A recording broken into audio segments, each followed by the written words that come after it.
오늘 여러분과 함께 무릎을 탁이라는 제목으로 말씀 나누기 원합니다. 다윗은 하나님의 성전 건축에 진심이었습니다. 그는 하나님을 위해서 성전을 건축해 드리기를 간절히 원했습니다. 물론 하나님은 그 마음을 귀하게 보셨지만 성전 건축은 다윗의 몫이 아니었죠. 하나님은 다윗이 아니라 그의 아들 솔로몬이 성전 건축하기를 원하셨습니다. 그래서 다윗은 성전 건축이 간절했지만 하나님의 명령에 순종해서 성전을 건축하지 않았습니다. 비록 그는 성전을 건축할 수 없었지만 솔로몬이 아름다운 성전을 건축할 수 있도록 준비에 최선을 다했습니다. 성전 내의 조직을 구성하고 성전 건축에 필요한 천문학적인 자재와 원료를 비축했습니다. 다윗이 평생 살아오면서 재물을 모으는 이유가 있다면 그것은 성전 건축을 위함이었다고 해도 과언이 아닐 것입니다. 그렇게 성전 건축 준비를 모두 마친 다윗은 나이가 많이 들어버렸습니다. 이제 다윗에게 남은 임무는 솔로몬에게 왕위를 물려주고 그가 성전을 건축하게 하는 것이었습니다. 다윗은 온 회중 앞에서 자신이 하나님을 송축하며 성전 건축을 위한 감사 기도를 올려드리죠. 먼저 여호와를 송축했던 다윗은 이후 온 회중에게 하나님을 송축하게 합니다. 우리 함께 20절을 읽어보도록 하겠습니다. 20절입니다. 다윗이 온 회중에게 이르되 너희는 너희 하나님 여호와를 송축하라 하매 회중이 그의 조상들의 하나님 여호와를 송축하고 머리를 숙여 여호와와 왕에게 절하고. 다윗은 너희는 너희의 하나님 여호와를 송축하라고 온 회중에게 명령합니다. 그리고 온 회중은 그 명령에 따라서 여호와 하나님을 송축하고 찬양합니다. 또한 머리를 숙여 여호와와 왕에게 절을 함으로 하나님과 하나님이 세우신 권위에 순종하기로 다짐합니다. 그렇다면 다윗이 온 회중에게 여호와를 송축하라고 선포한 이유가 무엇일까요? 그 이유는 이스라엘의 왕은 다윗 자신이 아니라 하나님이심을 다시 한번 명확하게 하고 싶었기 때문입니다. 이스라엘의 참된 왕은 오직 하나님 한 분이시기에 온 회중이 하나님을 찬양하고 높이고 있는 것이죠. 다윗은 하나님이 이스라엘의 왕이시라는 것을 온 회중 앞에서 분명하게 하고 싶었던 것입니다. 사실 오늘 본문은 다윗이 왕으로서 수행하는 마지막 사역입니다. 이제 26절부터 마지막 절은 다윗의 행적을 간략하게 요약해 줌으로써 이제 솔로몬의 시대가 시작되었음을 알려주기 때문이죠. 그런데 다윗의 마지막 사역을 보십시오. 무엇을 하고 있습니까? 하나님을 높이고 하나님을 찬양하고 하나님께 감사하며 온 회중과 더불어 하나님을 송축하고 있습니다. 다윗은 마지막까지 하나님 앞에서 신실합니다. 그는 하나님께 한결같죠. 비록 다윗의 삶은 평탄하지 못했고 죄악으로 얼룩져 있기도 합니다. 그러나 그러함에도 불구하고 그는 하나님을 사랑하고 하나님을 드높이는 삶을 추구하며 살았습니다. 그래서 하나님으로부터 내 마음에 합한 사람이라는 칭호를 얻을 수 있었는지도 모릅니다. 우리의 신앙도 좌충우돌하고 죄악과 어려움에 둘러싸이기도 하지만 중심만큼은 잃지 않았으면 좋겠습니다.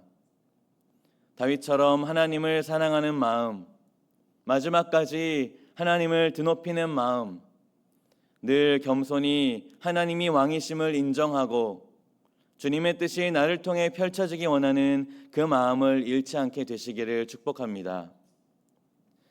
역대기를 읽고 있는 당시 사람들은 자신들이 지은 초라해 보이는 제2성전을 바라보면서 의문을 품고 있었다고 여러 번 이야기했습니다.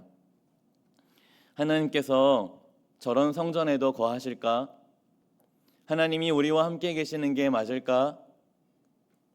그런데 저는 오늘 말씀을 묵상하면서 아마 당시 사람들이 무릎을 탁 치지 않았을까 생각해 봅니다.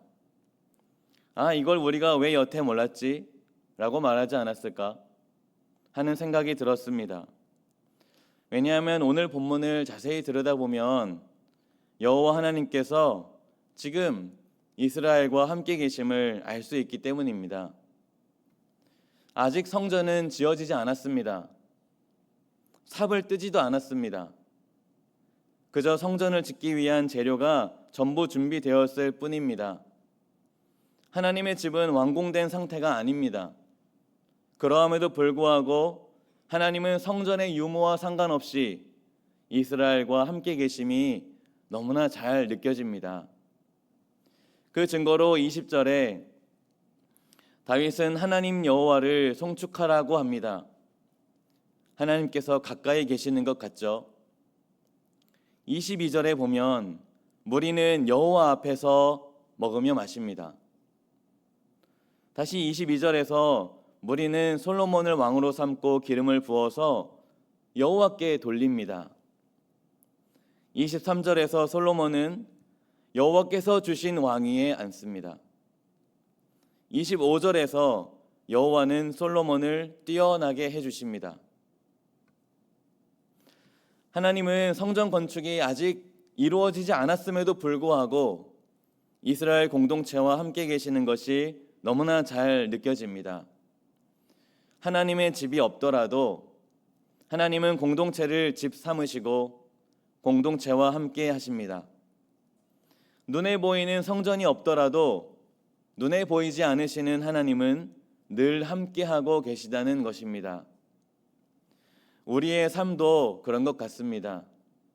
하나님은 눈에 보이지 않으시기에 하나님이 나와 함께 계시는지, 내 삶에서 어떤 일을 하고 계시는지 잘 모르죠.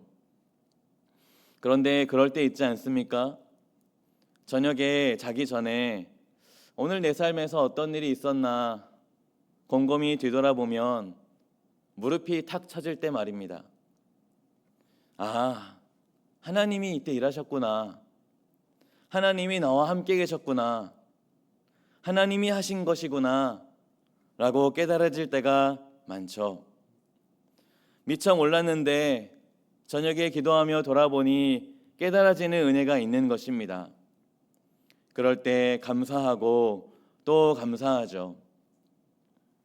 사랑하는 성도 여러분, 하나님은 늘 우리와 함께 계십니다. 그러나 우리는 그것을 잘 모를 수 있습니다.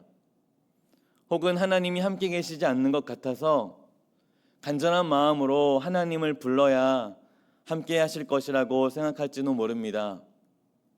그 간절한 마음은 좋지만 사실 하나님은 여전히 우리와 함께 하십니다. 다윗은 그것을 알았던 것 같습니다. 그래서 하나님을 사랑하고 하나님을 높이고 찬양하고 송축하는 일을 멈추지 않았던 것이죠. 그에게 예배는 소중했습니다. 왜냐하면 그의 삶의 중심이 하나님으로 고정되어 흔들리지 않게 하는 힘을 얻을 수 있었기 때문입니다.